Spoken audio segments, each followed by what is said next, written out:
Welcome back, Billiken fans. It's Zach Miller and Peter Hale. This is the Midtown Madness Podcast. Before we get going, thank you so much for listening. And if you're watching on YouTube, don't forget to hit the like and subscribe button, as well as leave a comment if anything we talked about piques your interest. It's season 4, and once again, the Midtown Madness Podcast is brought to you by Two Men in a Garden. Pete, watching the second exhibition game, there was talk about Kellen Thames cramping late in the second half. And the first thing I thought about was Two Men in a Garden pickles. They worked with Fred Thatch with that turkey mustard and pickle combination. So that was my first thought. And your first thought when it comes to salsa and pickles should be Two Men in a Garden salsa. It's local. It tastes amazing. And they've got all the flavors to suit your individual salsa preferences. You can pick up their many products at any local grocery store or online at twomeninagarden.com, which if you're particular about your salsa, that's where you want to go. They're on social media, on Instagram and Twitter at Two Men Salsa. Pete, let's try this again. I love when I forget to hit record. At least we didn't get too far. We didn't get too far, but we are still in the zone where we would have already covered this. Yes. But Zach, I think this is the part where you ask me, what are we going to overreact to this week? Yes, we are going to overreact to two exhibitions that were attended by about 1,750 fans combined, and in which the Billikens did not play a single big man above 6'6". I believe Dalger is 6'6". Yeah, that would be the tallest that we've got out there. We're like, again, it's like the Air Force Academy. Thames might be 6'7" ish. Hughes, Jimerson are both around 6'6". I mean, we in the mid 6 foot range, but no traditional bigs for sure. And the reason, Zach, is all four of them. I mean, for the most part, they're dealing with eligibility questions from the NCAA. We're waiting to get clearance from the NCAA, whether it be a waiver or just a ruling on eligibility. And then Bruce, we're hearing there's a knee injury as well. So, Zach, it's not great when you're trying to get a glimpse of what this team is and what they'll be. And you've got your four bigs, about a third of your scholarship players on the sideline in street clothes, not sure when and if they're going to be available. Yeah, it's just, it's so crazy to try and break down anything. It really is not, it's not a complete team at this point. They played well as a team, I thought, as well as I'd seen them in a year at least. But I want to do something a little bit different with this because we're really talking about two of the same games. Mm-hmm. It's two exhibition games where we're really looking at the individual pieces and what we have and how it kind of coalesces into it. So we're going to talk about it, the 85-75 win versus Kentucky Wesleyan, and as well as the 98-60 win over Berea College. But we're going to do it together, and we're kind of go player by player. Yeah. And I do think, I will acknowledge Kentucky Wesleyan is a Division II team. It's a big drop down to Berea College, a D3 team, in terms of level of competition. So if we're going to take away things from either game, I think probably Kentucky Wesleyan would be a bigger illustration. That said, missing your whole front court, 2 exhibition games against lower division teams, I think we're just going to kind of take it, like you said, player by player, and kind of see, what are we seeing from these guys? What maybe does the season project like a little bit based on what we've seen so far? What we like, what we not like, what are the takeaways? And so yeah, let's get through it, Zach. And the way we'll do this, because I wasn't able to watch these games, being out of town, unfortunately, not streaming, not even an audio recording of the game or broadcast of the game. I'm going to take it player by player from what I could gather from the box score, and we'll lead with Gibson Jimerson. 21 points on 8 of 13 shooting in the first game. All 5 misses were 3, where he went 1 for 6. And then in the second game, he turns in 16 points on 5 of 17 shooting, 2 of 6 from 3, so a little bit better there. But what I will say is he was perfect from the free throw line in both games as well. So what are we seeing from Jimerson so far in this season?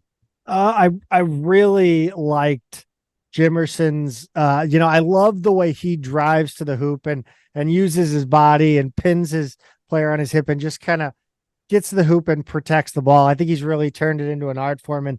And for me, it is the one thing in his game that I love to watch. Like that's the iconic part of his game more so than the 3-point shot, which really that was his label coming out of high school.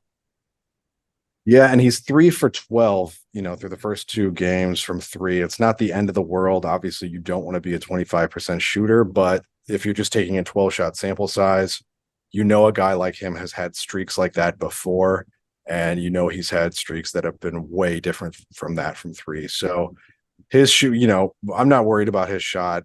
Shooters get hot, shooters get cold. But it's great to hear that, he's really building out other facets of his game. Like we said, he was doing last season where he was a better defender. He was so good off the ball, being where Yuri needed him to be.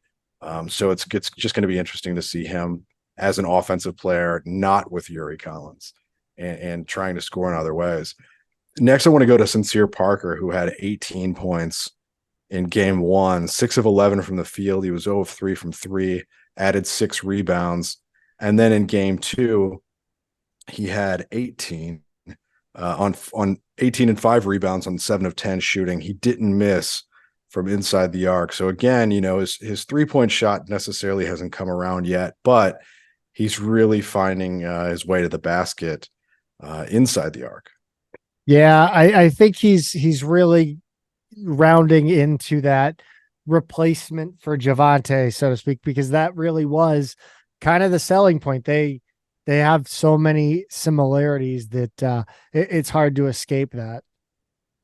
For sure. And he's a guy who can clearly heat up too, right? Like one of the things I really want to see this season with him getting more minutes is the ability to take over a game, to extend a lead, to swing the momentum in our favor. He's that kind of player. We saw him do it a lot in JUCO. If you kind of paid attention to his career there, he'd hit one from deep. He'd throw down a big dunk in transition, and next thing you know, he'd have 8 or 9 points in under 2 minutes, and could really swing the momentum of a game. So I want to see that out of him. The other thing I will say about Parker and Jimerson, not great from outside in these first couple exhibition games, but they were combined 17 for 17 from the free throw line over the 2 games. So your potential top 2 scorers are not just getting to the line, but they're knocking it down. And that's a great sign in the early going. Zach, after them, I want to get to Larry Hughes. 15 points, 5 of 8 threes in the first game. In the second game, a little bit quieter, 8 points, 2 of 5 from 3. But even if he's going to shoot 40%, I'm more than okay with that. Yeah, I really, really liked Larry Hughes in this game. And you talk about swinging the momentum of the game. And I think Larry Hughes, too, is a prime candidate for that. He stole many passes. I don't know how many steals he got on across both games, but it seemed like he was always ball hawking, trying to get that steal. And I just think with his shot, it gets a steal, pokes the ball away, somebody gets it, moves up the court, he's open for 3. I see him as a guy that's going to light up. He's going to be the one to light up Chaffetz. 5 steals. Light up the crowd.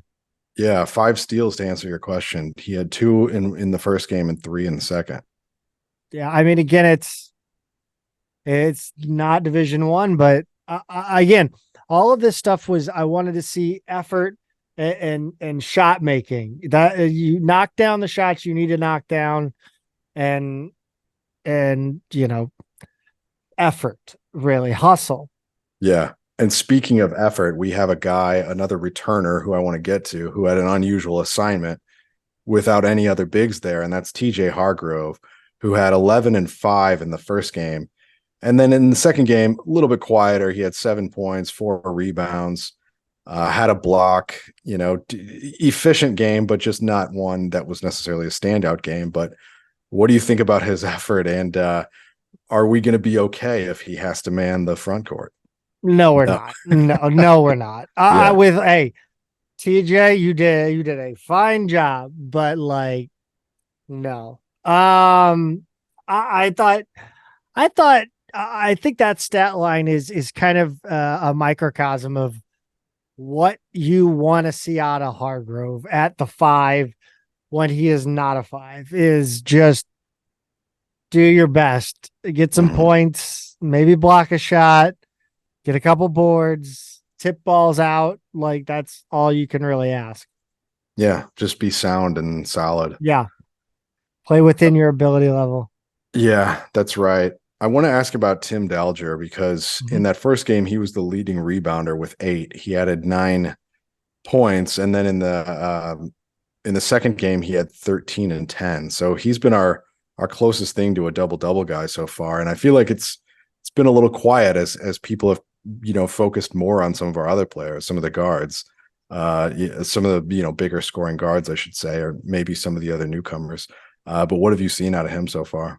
Yeah, I think he's a I don't want to call him a Jay Good clone, but you look at him, it's Jordan Goodwin.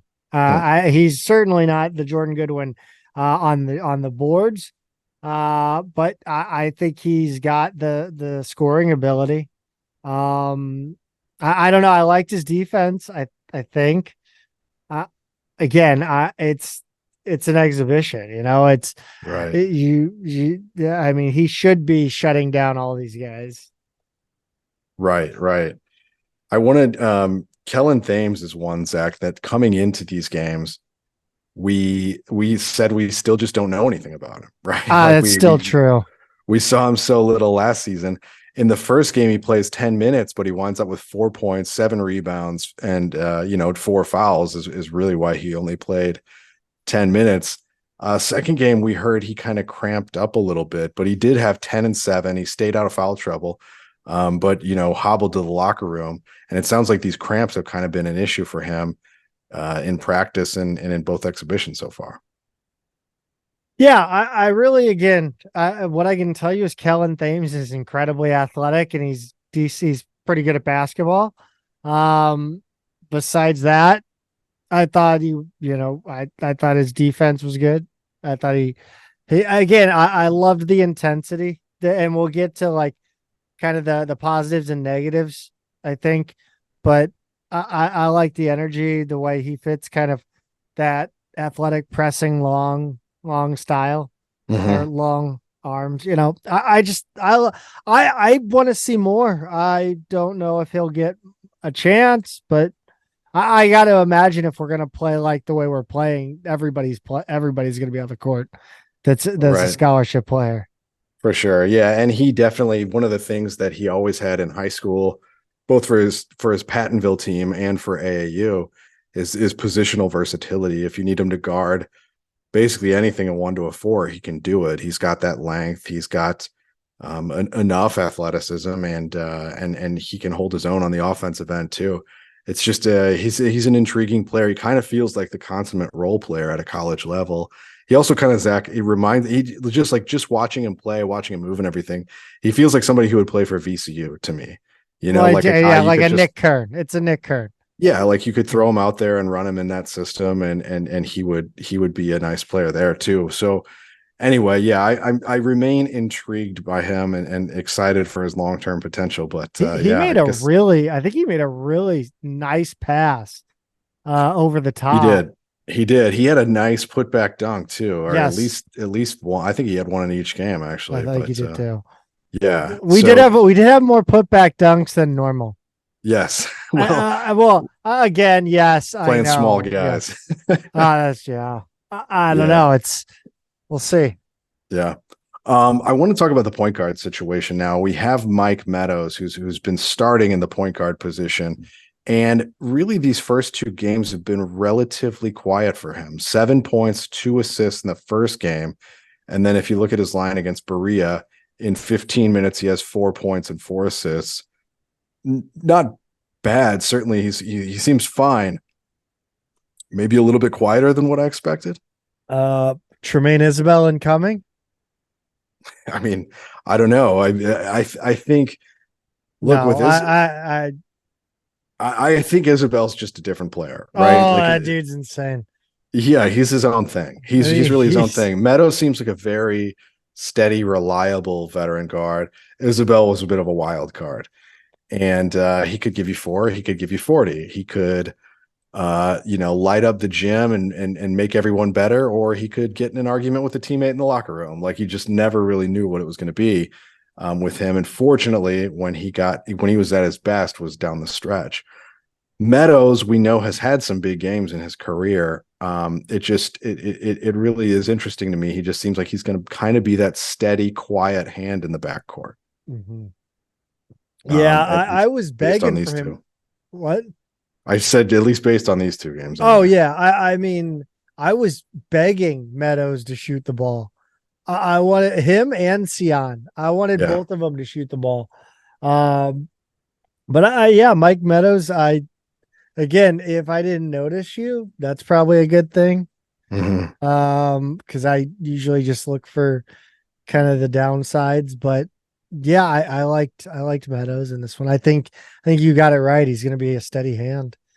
But it seems like Sion is maybe the guy who's like a little more exciting anyway. I know you raved about him, and he didn't score in the first game. The second game, he had 8 assists in 21 minutes. I mean, it seems like we've got our point guard of the future here.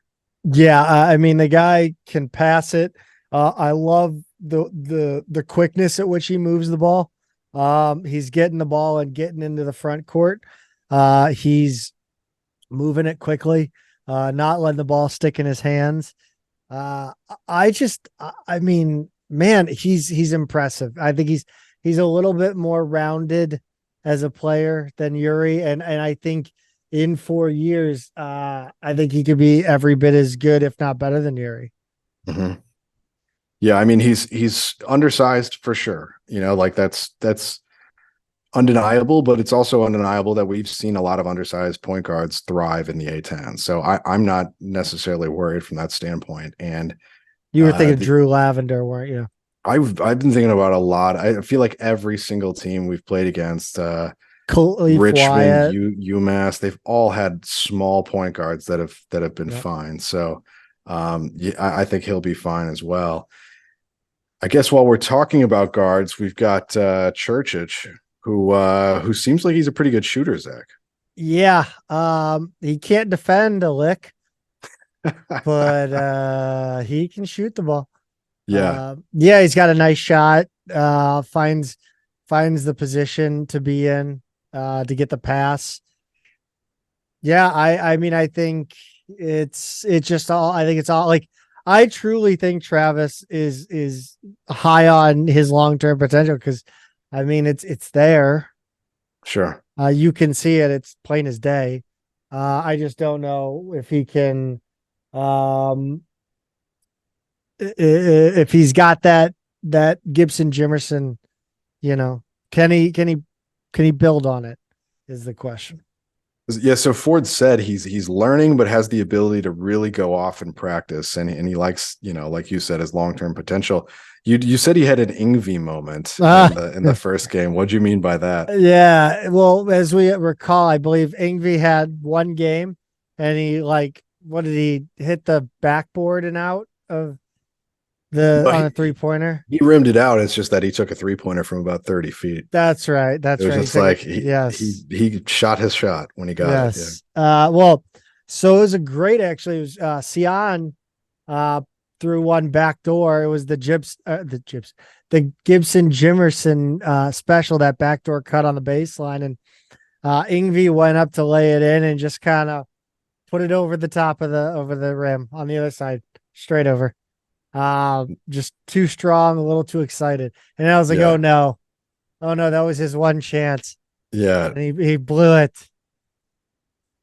Well, I think he's, like you said, going to maybe get some more opportunities this time. I think he's going to have to. I mean, I don't see a way we can run up and down the court the way we are and not finally go deep in the bench when we don't have when we're playing 10 guards.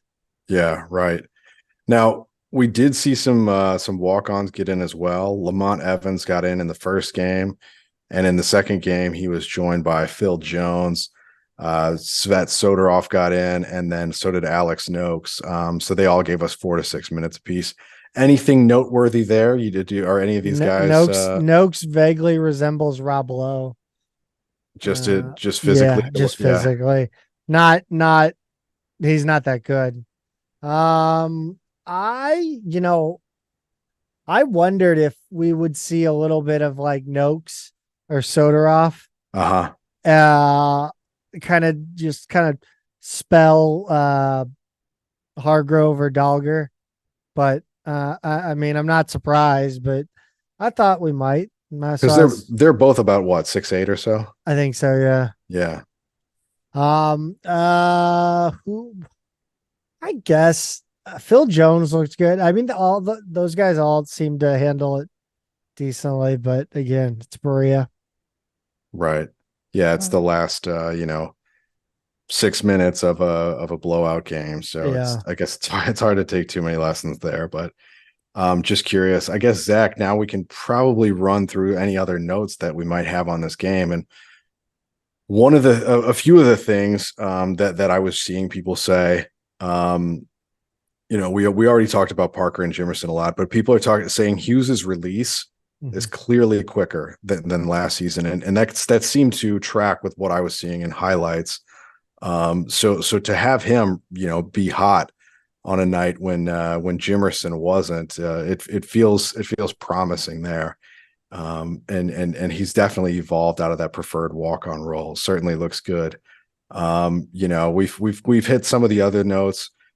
Pushed the tempo offensively in that first game. Really did. Pressed a lot.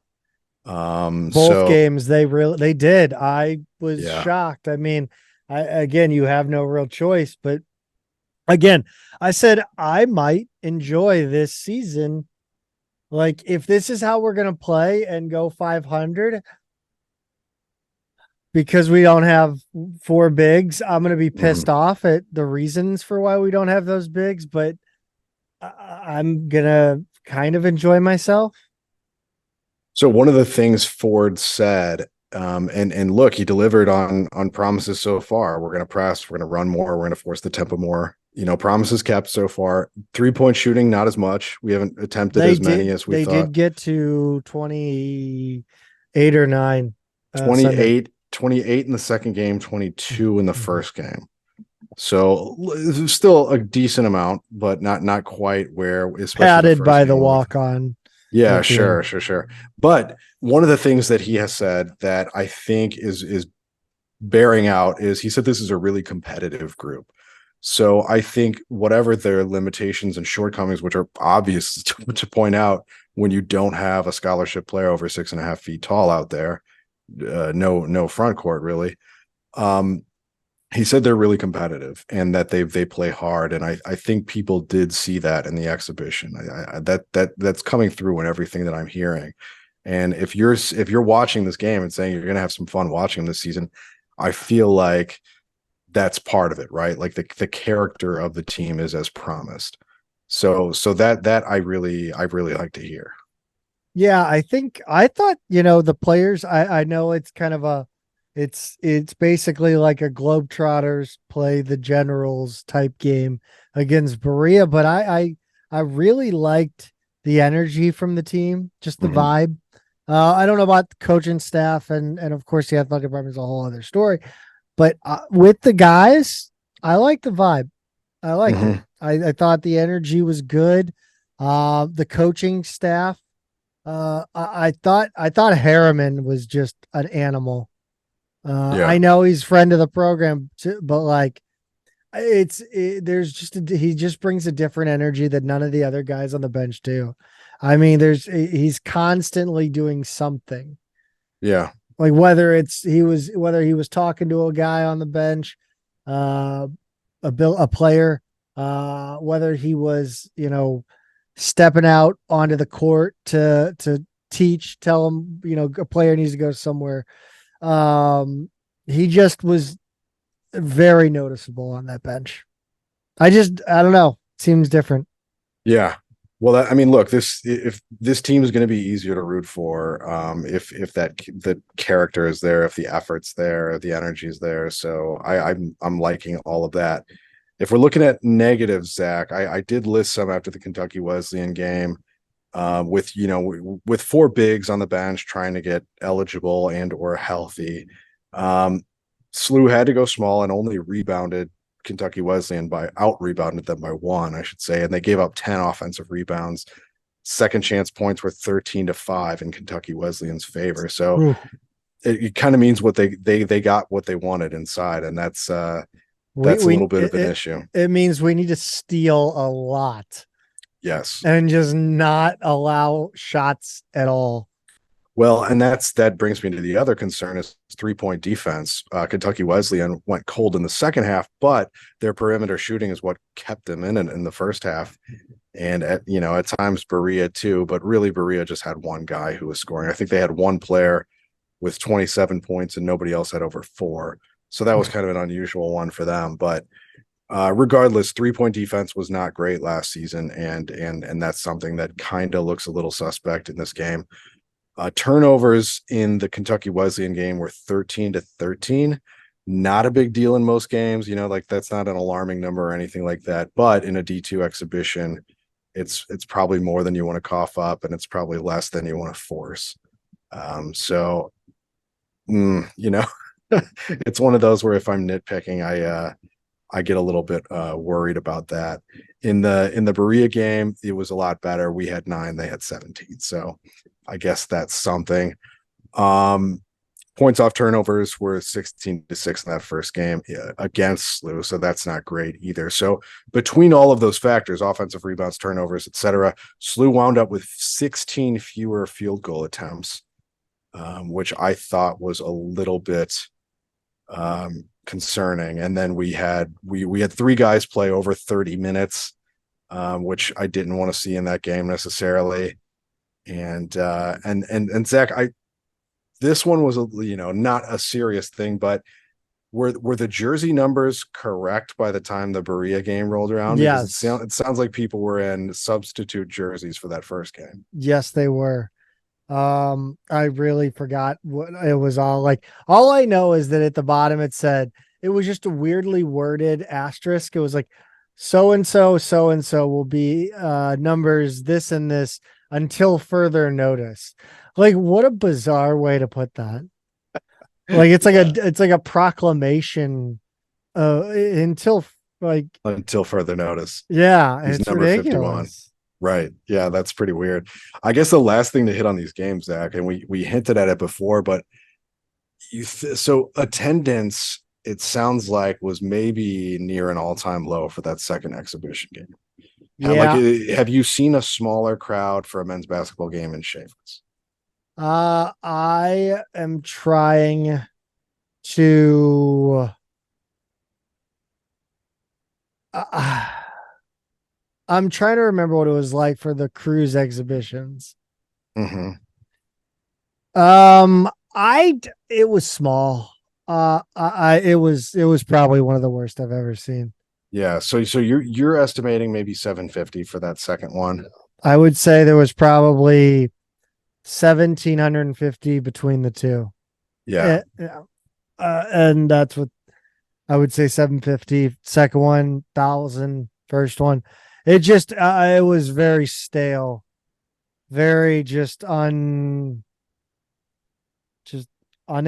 a lack of excitement. Yeah, right. Which is troubling. I mean, it sounds like this team's going to be kind of easy to root for, like a bunch of guys playing together for the first time for the most part. And there's good vibes around the team. Like we just said, there's good energy. Definitely some concerns about what's going on with the big guys and when and if we'll see them. But I don't know what gets people to start showing up this season unless they go on a big run or just win a ton of games. And that just seems unlikely. No, it's like if Travis Ford takes this team to a 500 record without 4 big men, He'll only need one more miracle for canonization. It'll be an utter miracle if this team goes 500 without Bruce, without Ezewiro, without SVB, without who's the last one? Abu. This team, there's no way. There's absolutely no way. Well, you'd like to think we're going to have most of those guys available. My conspiracy theory is that Bruce Zhang is that dude broke into a run out of the tunnel. I'm not totally locked in on a knee injury with him. But I think you got to look at the international players and go, we've seen this with international players before, and maybe they miss a few games, but ultimately I'm willing to bet that all three of them are going to be available eventually. I don't know what day we're going to get them cleared. Ezewiro is the one I'm more worried about, just seeing kind of what's going on with the NCAA with the 2-time waivers. They're being a lot more strict about those. So him, I'm a little, less certain about, but I'd like to think no matter what's going on with the NCAA or with SLU's compliance or whatever's happening, I'd like to think that those three are going to be available and hopefully sooner than later. So we're going to be young, but we'll still have that size there. Yeah, I'd love to. Ideally, I would like for those three to be at least two of them to be available after Southern Indiana. Like, give me our guys for Illinois State. Yeah. November 11th would be when I start to get concerned. If we don't have them available by then. Yeah. Right. But I think what you're going to see is Bruce be available. And again, I have no evidence of this, but I truly think that Bruce is going to be like, I think their prognosis for when he might return from injury is essentially compliance, sit out. That's my conspiracy theory. Okay. Well, I guess anything is possible, but regardless, hopefully all of these guys are available sooner than later. We're not going to preview Southern Indiana tonight because that game will not happen until after our next episode. So we'll talk about Southern Indiana that time. Until then, let's hope these guys get cleared. Let's hope they get healthy, whatever needs to happen to get them out on the court. Absolutely. Southern Indiana, they might be a new Division I team, but they were a power at the D2 level. So, not a program to be slept on. They're in the same conference as Lindenwood and SIUE, and that conference, as we know, has given us fits a little bit lately. And schools like Lindenwood would love nothing more than to topple us. So I think the OVC is going to be a pest for years to come, and Southern Indiana is no exception. Absolutely. On the women's side, we have a little bit. A10 Media Day. They were picked third in the conference with, was it 1 or 2 first place votes? I think it was 1, but now you're making me second guess, Zach. What could it have been 2? I want to say it was 2. All right. Well, I'll fix that if I have to. No, you're. But picked third. What do you think about that level? I mean, is that too high, too low, just right? I mean, what do you feel about that compared to last year? I had a conversation about this actually with Colin at the men's basketball game on Sunday. And he thought that it was ridiculous. And I think you look at, we lost Brooke Flowers, and we have no history. So that's all that's all the voters can really go on. Right. I think. I think it makes sense. I think they have as good a chance as any to repeat. I think I honestly would have picked them second or first. They were third, right? They picked third. Yeah, I would have gone higher, but I'm partial. That's my completely biased opinion. Yeah, I think so. So, Rhode Island was picked to win, and I know they've got the coach that everybody loves. And for good reason, she's a good coach. They're a good program. It was 2 votes, by the way. I am seeing that. St. Joe's being second kind of surprised me. I thought SLU might be that number 2 team, and I know it was close. But I know St. Joe's is going to be good. UMass is the team that was kind of up at the top of the league last season, along with Rhode Island for most of the regular season until SLU ruined both of their seasons down the stretch.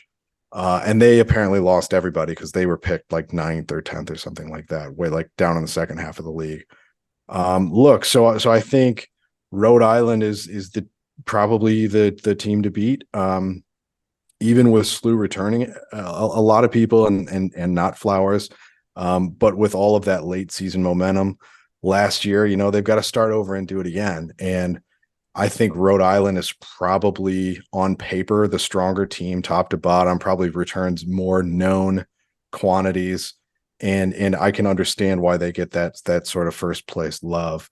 That said, I would not want to play this SLU team. I think they really in a short amount of time have built a culture and a winning strategy that I think just kind of works for them, right? I mean, like Julia Martinez is a huge pain in the ass to play against. I mean, she just does so many things. Kyla McMakin, if she can just get incrementally more efficient this year, that would be devastating for the league, right? Because she jacks it up there, but like if a couple more of those fall a game, that's a big, big difference. And then the unknown in this team is we're putting a new front court in, right? Like we lose the long, lean Brooke Flowers, and we get some forwards with some real size, like not her length, not her height, but like serious physically imposing size. And so that's just a different feel. And so I think there's a few more unknowns there, how it all comes together. But regardless, I think they could be the most dangerous team on any given night, especially if they've got a little momentum like they did at the end of last season. But yeah, it should be a fun season regardless. Yeah, I'm looking forward to it. I know Colin Surrey was very excited and thinks they're going to be really, really good. You can get a chance to check them out on November 1st at 5 p.m. against Missouri S&T. That'll be a double header with women's soccer in the A10. That's right. And I do, before we move on, I also want to note that they did have, Kyla McMakin was first team all conference. Julia Martinez was second team all conference and the all defensive team. And then Kennedy Calhoun was also all defensive team. So individual players getting some love there as well.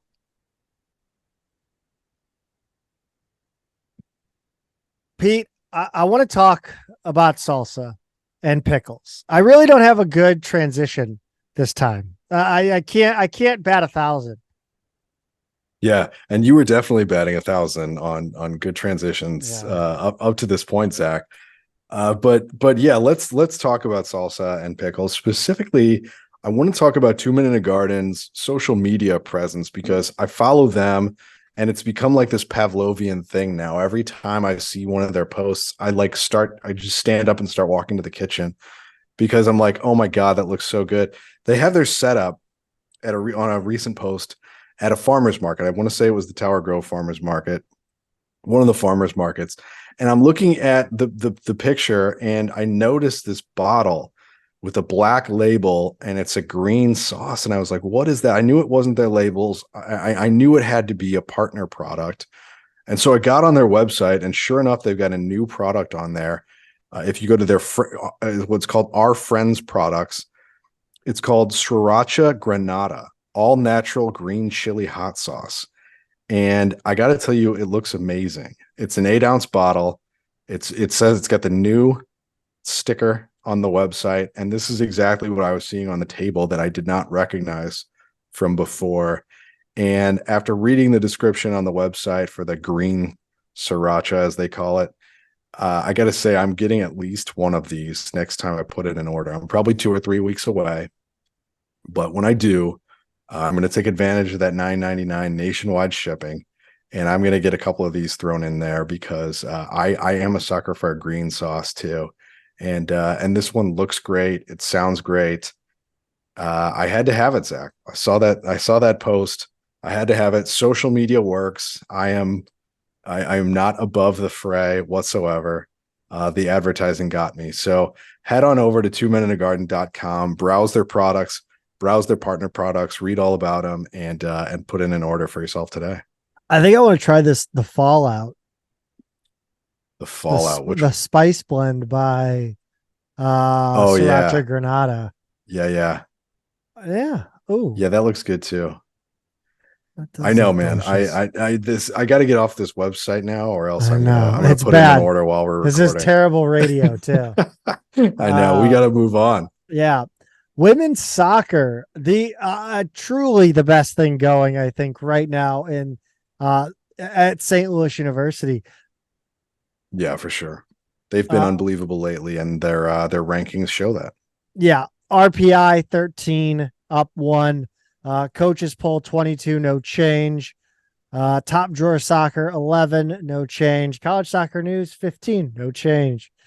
And nothing changed for the Billikens on the field. No, they posted a 2-0 win over VCU on Friday the 27th in the first round, which I guess would be the quarterfinals of the A10 tournament.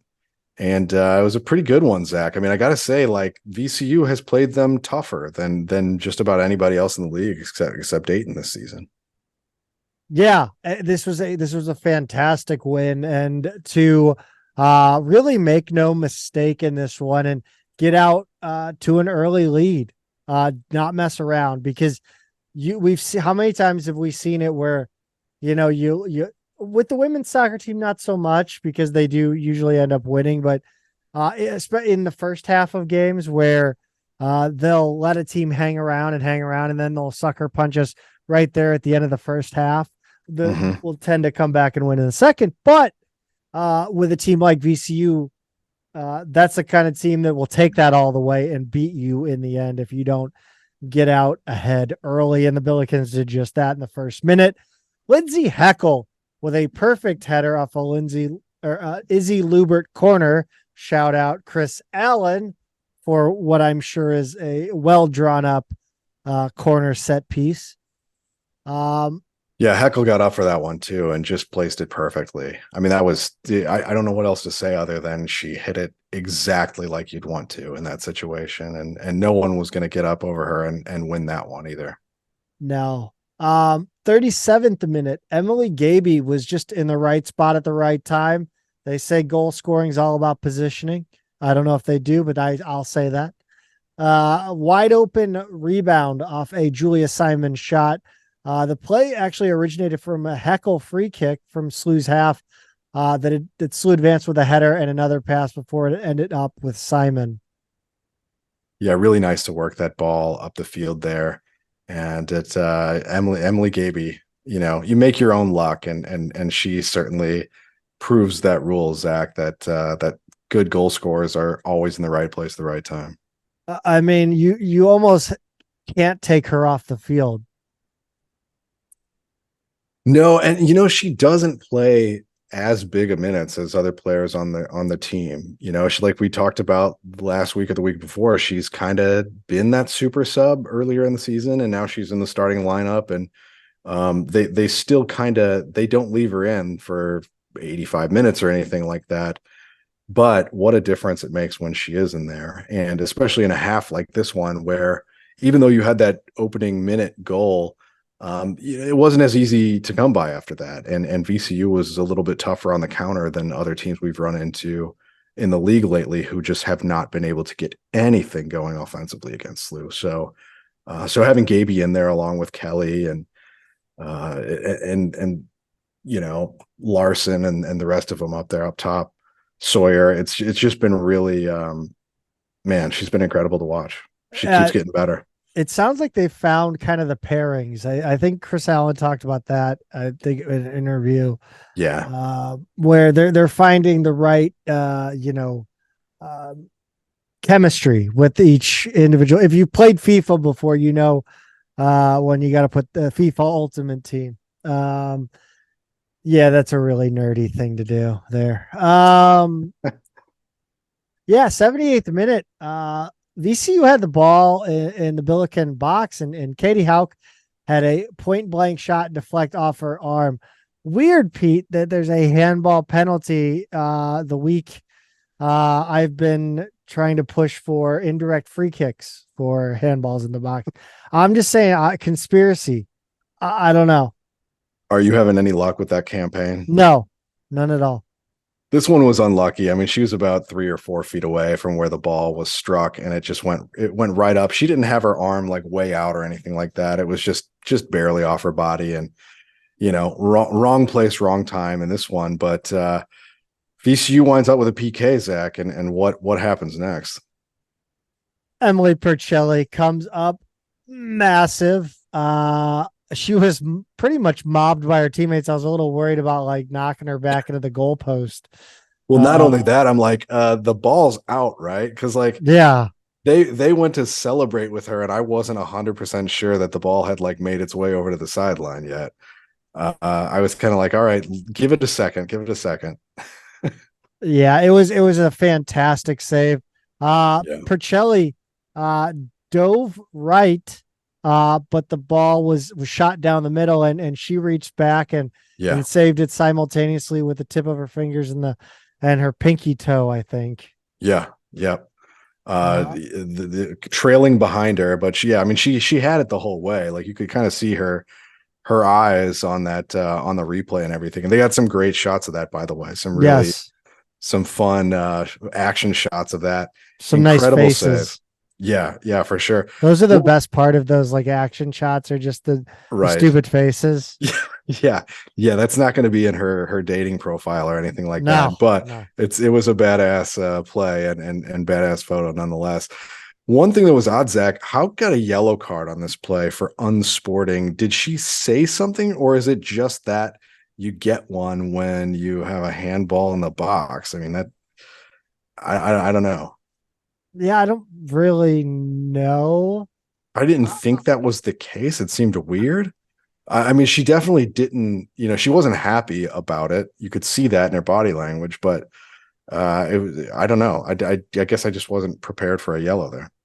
Yeah, I don't know. I really, that's why I kind of, I love going to the games, but sometimes I like watching them on TV because I can kind of get a better idea of what happened. I don't know. I see the game better on stream than I do in person.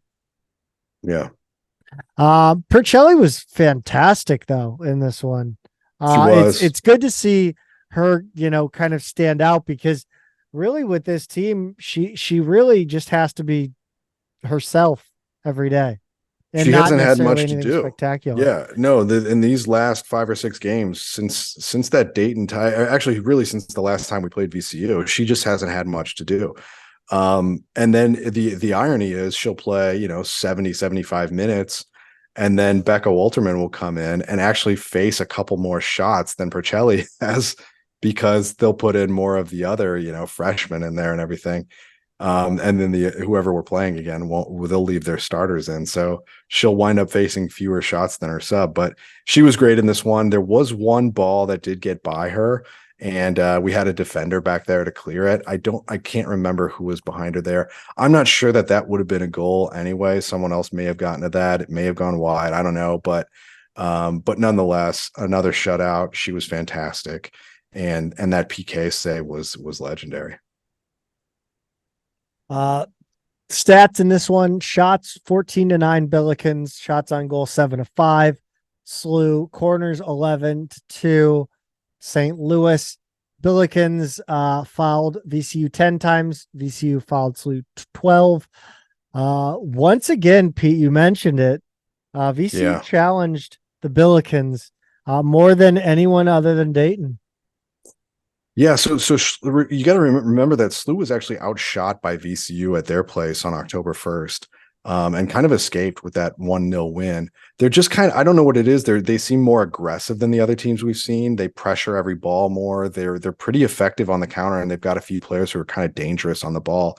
It just makes no sense to me that they finished 8th in the league, and all those other teams, except for, we haven't seen LaSalle yet, who's number 2, and we tied Dayton. But every other team, 4-7, SLU dominated.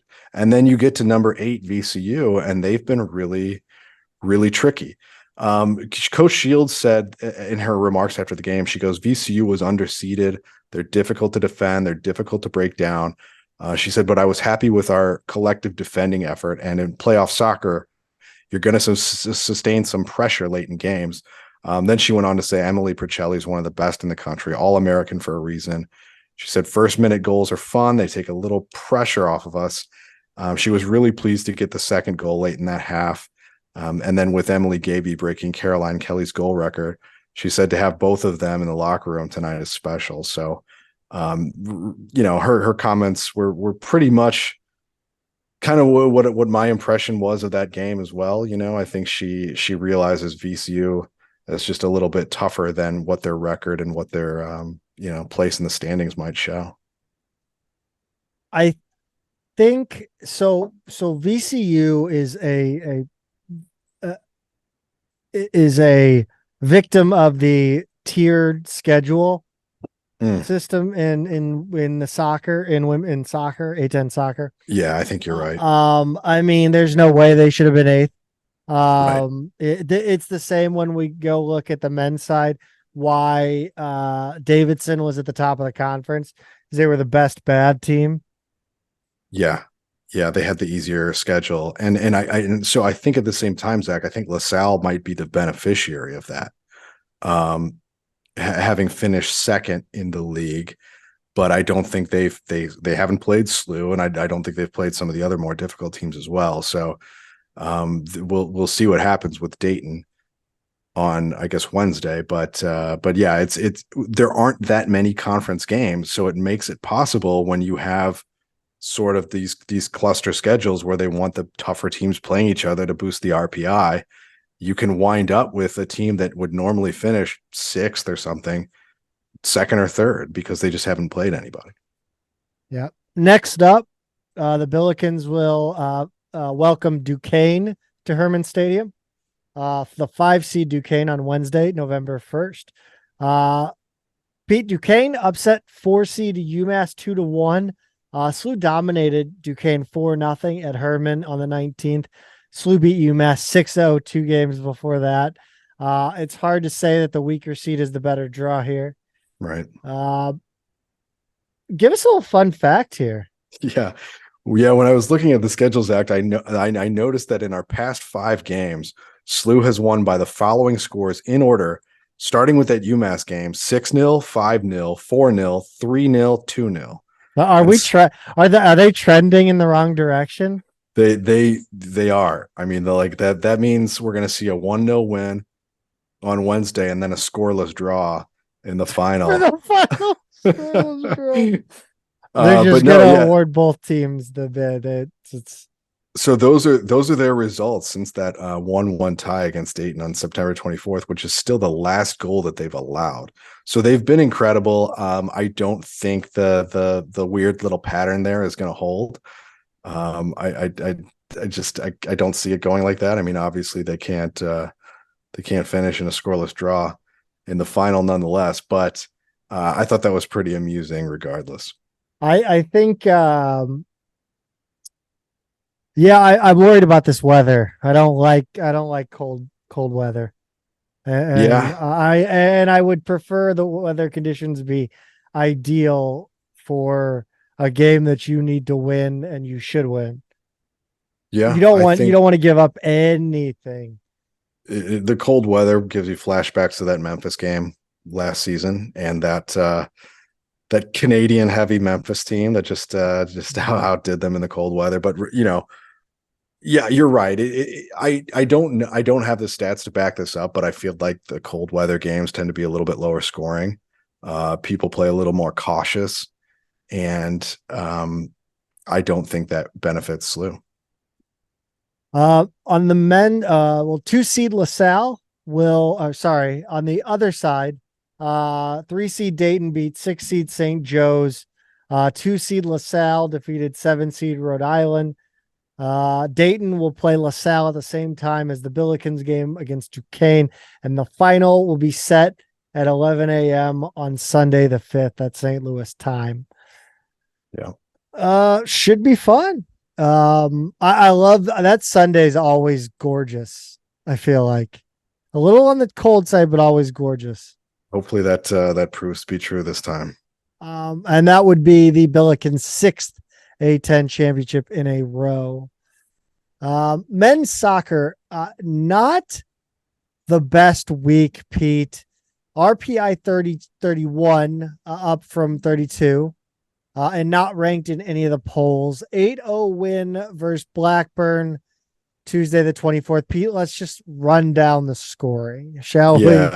Yeah. Well, it was senior night, so Christian Buendia, Galen Flynn, Caleb Iverson, Kevin Commodi, Diego Konings, and Jack Micah were honored. So, congrats to all the seniors. Gotta love a senior night. Wish it didn't come against Blackburn, but that's how the schedule goes. 7th minute, CJ Capola, assisted by Matthew Roble. 14th minute, Capola again, this time with Micah getting the assist. 20th minute, Max Floriani, set up by Commodi. And then in the 22nd minute, you've got Roble from Floriani and Buendia. 27th minute, Tanner Anderson, assisted by Mads Seastrup Pedersen. 38th minute, Carson Gibbs, assisted by Pedersen and Jack Sullivan. 48th minute, Tanner Anderson again, with Roble getting another assist. And then in the 74th minute, Cole Doherty, assisted by Pedersen, got his 3rd assist in that one. Zach, the stats in this one are pretty much just comical. Yeah, I walked by to go to the men's basketball game, and it was already 5-0, I think. So that would have been, let's see, late first half. Which is ridiculous. Right. The 31-1 Billikens in shots, 18 shots on goal to Blackburn's none. Corners were 20 for SLU, 0 for Blackburn. Fouls were 6 SLU, 5 Blackburn. Got to clean that up, Billikens. Yeah, come on.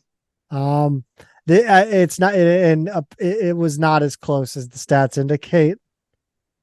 No, yeah. And do you remember that game last season? It was 9-1, so it was essentially the same. But do you remember the goal that Blackburn had in that game?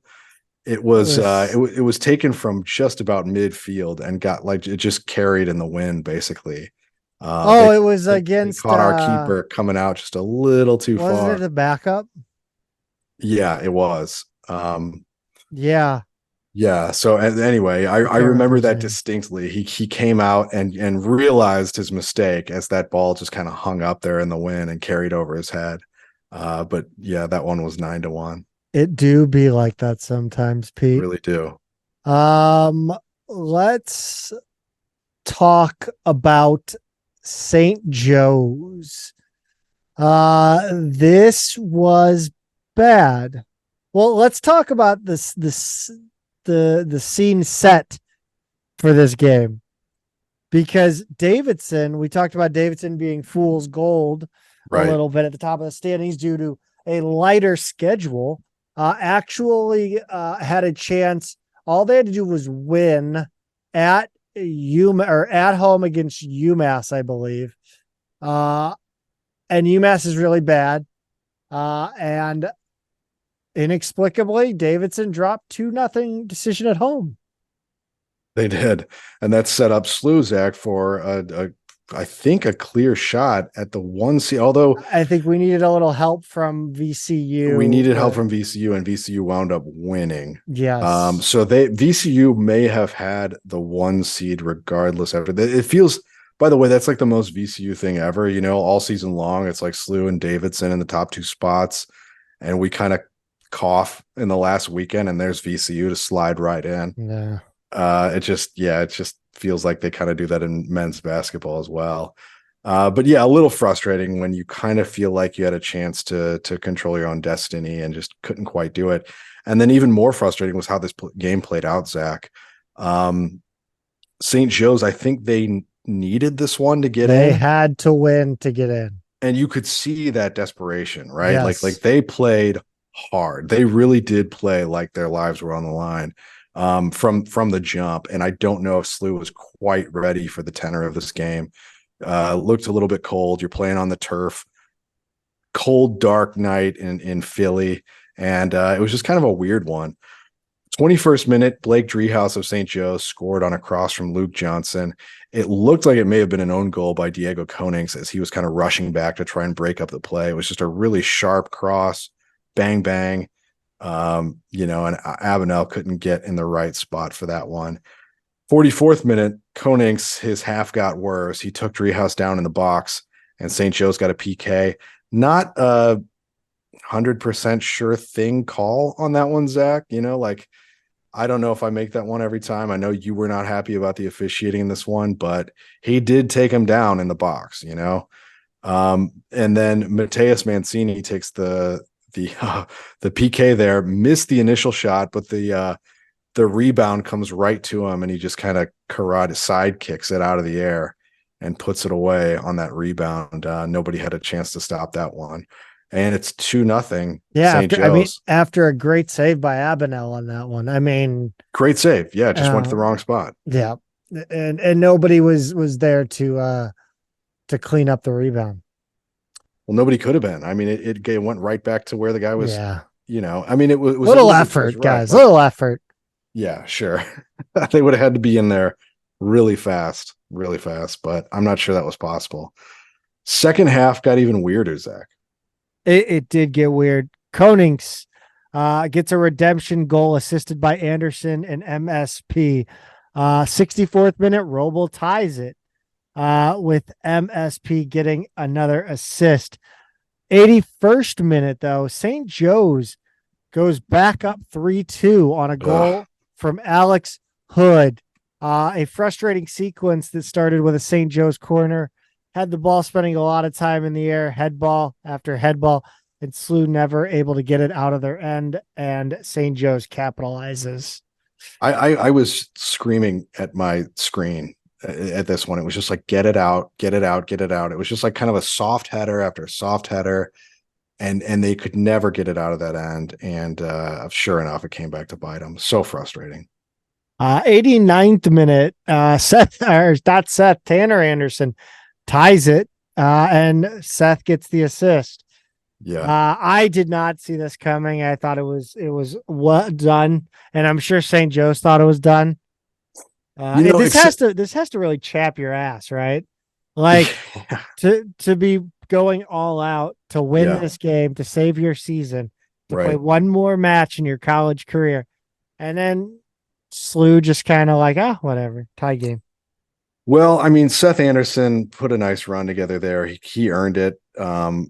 He's looked great lately, by the way. He and Tanner Anderson, both of the Andersons have looked really good. But we had some chances late. Like we had enough chances late to where it wasn't like a complete surprise. It didn't come out of nowhere. It's not like we weren't getting to their goal at all. So I don't know. Yeah, absolutely devastating for them. It was funny though, because at the end, final whistle goes and everybody just collapses to the turf, and not just St. Joe's, right? Like obviously they're devastated, but everyone was exhausted in this game. The tenor of this game was like, it was like the last 5 minutes of a game for 90 minutes. It was just a really hard fought game. And that made it a little weird. It made it a very nervy affair.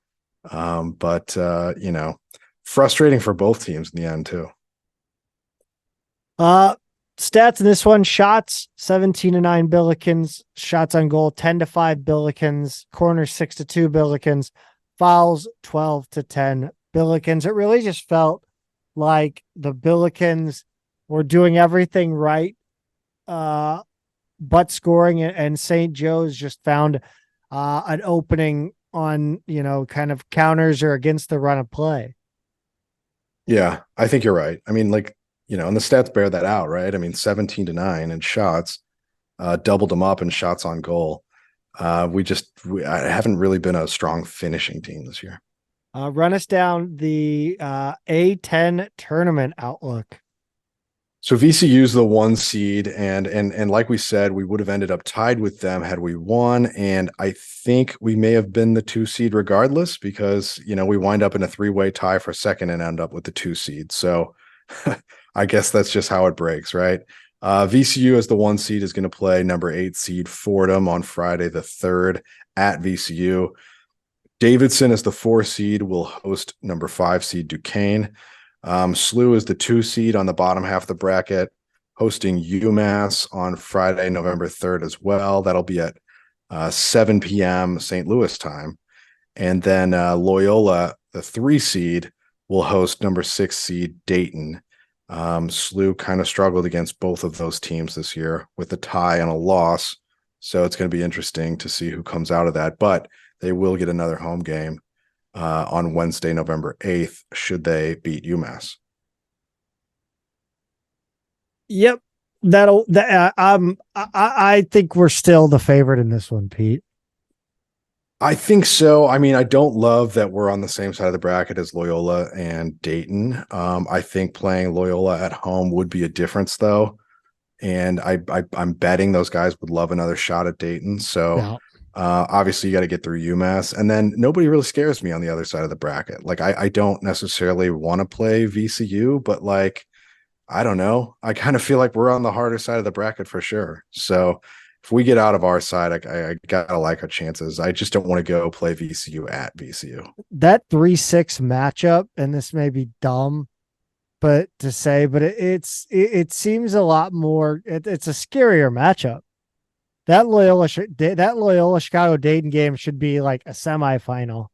Well, again, with the scheduling, right? Yeah. Like Davidson and Duquesne on the other side of the bracket did not play as hard a schedule as Loyola and Dayton. So it's these seeds are not representative of true strength.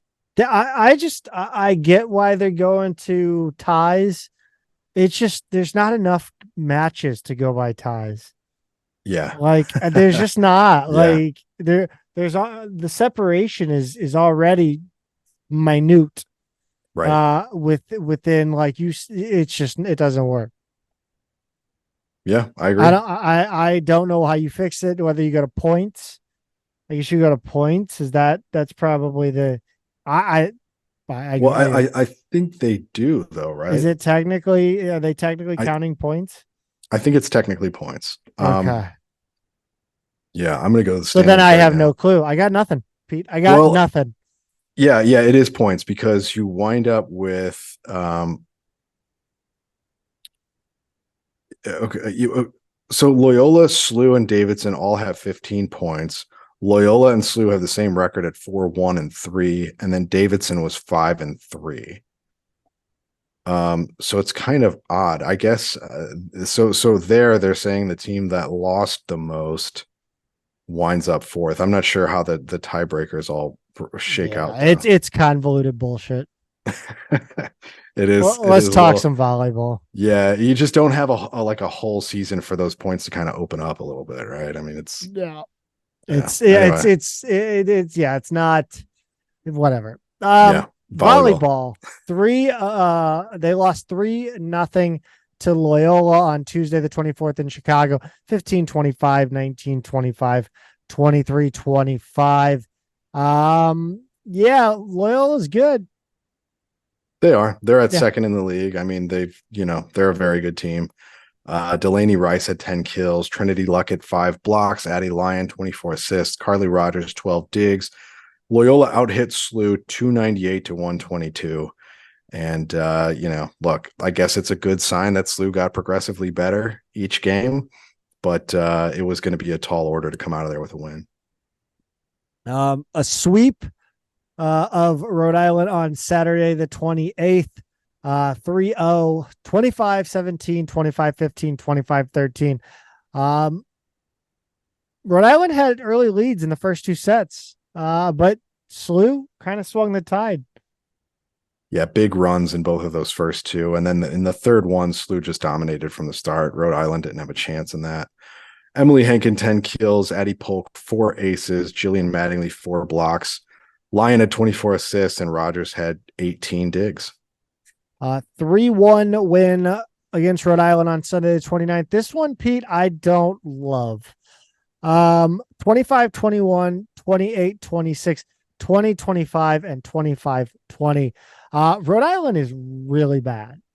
Like this is one of those you have to be like, all right, 3 and out. Let's go. Let's take care of business, shut it down real quick, and let's go. Right. 3 and out, and you don't want that second one to go into extras either, right? No. So it's 28-26, and you're like, all right, let's just get it done in the third one, and then Rhode Island winds up beating you. So yeah, that fourth one then becomes like desperate. Like, we've got to end this now. Like, enough of this. Yeah, I don't know. I think there's a certain level of volleyball program where we should be,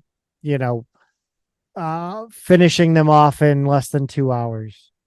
Yeah, for sure. Rhode Island, George Mason, George Washington are those. I mean, we're still, working to that level. Right. But, those are the kind of programs you should just absolutely destroy. Rhode Island, again, terrible, but it's a big deal to win these 2 matches.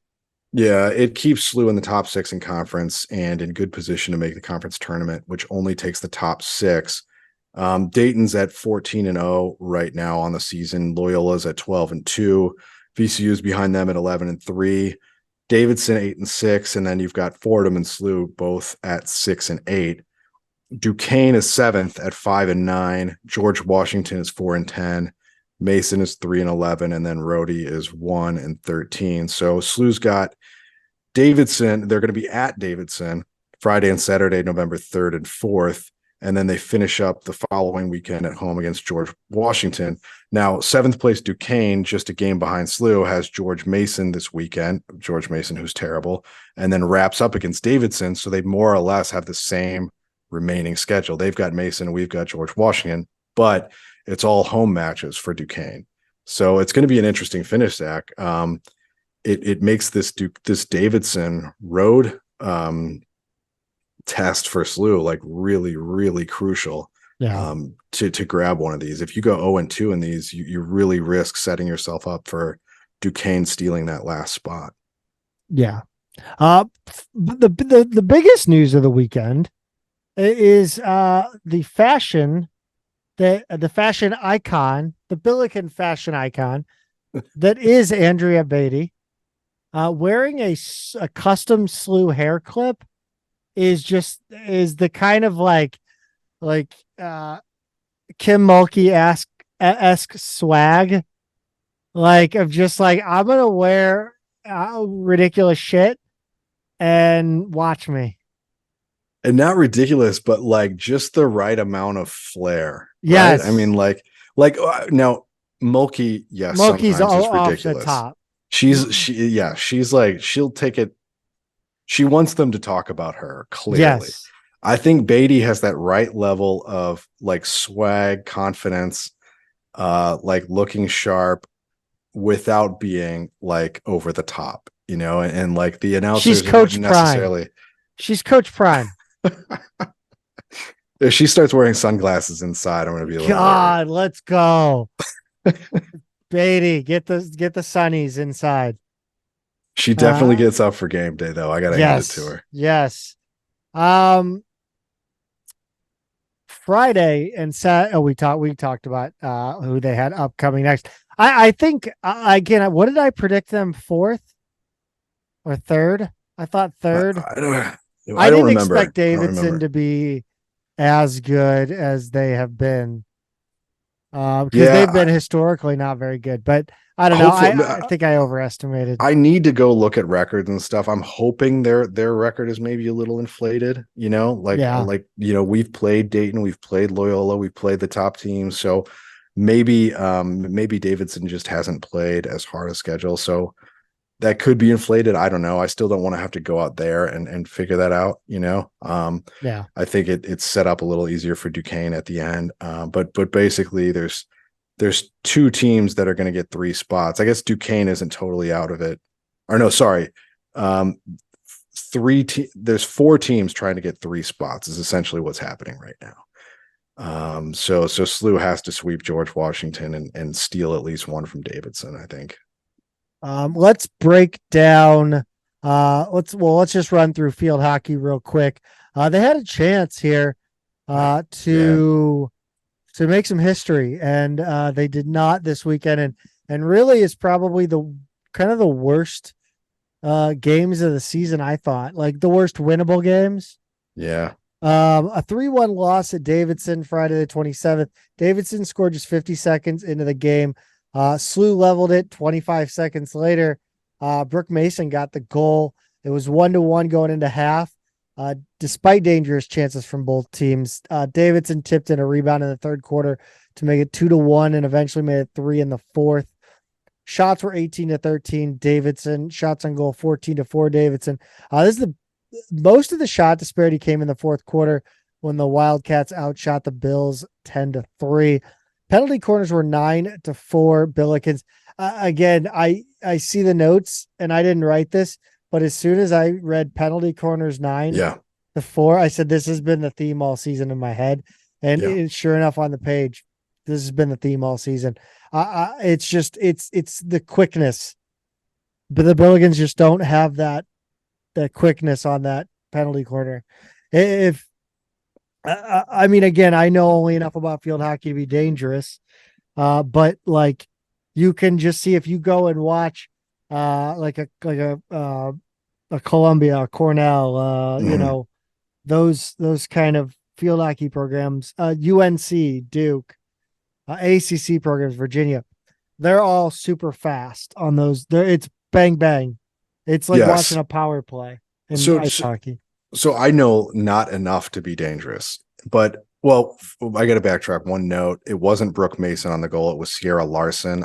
That's my mistake in the notes. You son of a. I know. Sierra Larson got the goal on that. That's my error, and I forgot to correct it. But number 2, like I said, I don't know enough to even be dangerous. I don't know anything, but I did watch this game, and one of the things I noticed, Zach, is they run so many different plays off a penalty corner. But you say bang bang, right? Like that's what you want to see. They didn't really look sharp on any of them. It just kind of, the ball goes out there and then it just gets chaotic. So part of me wonders, like, because it was clear that they were trying to do something different like every time. Yeah, like maybe they need to simplify the playbook a little bit and like really dial in a few of those before. Maybe I'm stupid. Maybe what I'm saying is just idiotic. No, I don't think it's stupid. I think it's worth noting. I think that it's more so the skill gap between those major universities with big field hockey programs, and this is so far that because you'll watch a SLU game and then you'll watch another, like an ACC match, and you can tell just the amount of times the ball goes out of bounds. Yeah. Just based on that, it's you can just tell that the passing is just not there at this level. This ends their shot at a 6th place finish in the league. Both Davidson and SLU finishing at the bottom with a record of 1-6. Davidson has the tiebreaker head to head. Of course, extra painful was Lock Haven losing their last A10 game. SLU would have had that tiebreaker, so it's 8th instead of 6th. A 4-0 loss to finish the season at Appalachian State. Sunday, the 29th, App State got 2 goals in the second quarter and 2 more in the fourth. SLU was outshot 24-5 and 10-3 shots on goal. App State had 13 penalty corners. Billikens had none. The Billikens finished the season 3-13 overall. Yeah, tough season. I know we spent the first half of the season saying like they kept losing games by 1 goal. You know what I mean? Like they were just they're close. They're not that far from being like I don't know. This 3-13 very easily could have been like 6-10. Yeah. With just a few different plays breaking the different way. So like they were this close from being one of the better SLU teams ever. I think And that's now been the last they're 2 years too, though. yeah, I know. They're Uh, just you feel like that. Yeah, they're close. They're close. I don't know what it's going to take. it feels a lot like I don't know, like this to me, like seeing a 3-1 loss to Davidson and a 4-0 loss. No penalty corners for the Billikens. 3 shots on goal. I don't know, man. It just feels like they're tired. Like this one's like, God damn it, we have to go to Appalachian State. Like we have to go to we have to go to West Virginia. Like it's actually Western North Carolina. Whatever. Who cares? Boone in North Carolina. It's a beautiful campus. I'm sure it's a wonderful campus. In the Blue Ridge Mountains. I mean, it's a look up Appalachian State baseball stadium. I've seen it. Yeah, it doesn't even look real. No. So AI did that. Even if that were a more evenly matched contest, coming off of that loss to Davidson with a chance to finish 6th and then finishing last in the conference is so deflating, right? Yeah. And then 48 hours later, you got to go halfway across the state of a very, very big state to App State. And then I don't know. I would have been shocked had that game been even close, right? Yeah. I just coming off of that Davidson loss, I can't imagine how they must have felt. And I feel bad because like they weren't all that far from being a pretty competitive team. Yeah. And then, the results just didn't go their way this year. So this is play. I mean, playing field hockey at SLU just seems like a total just beat it out of you experience. Which is all the more credit I give them, especially, the people who stick it out, put a full career together there. They had some good players and or some good seniors, So I don't know. We'll see, Zach. We'll see. Yeah. Maybe they're a player or two away from making that leap. But I don't know. I don't know. Another season in the books. Yeah.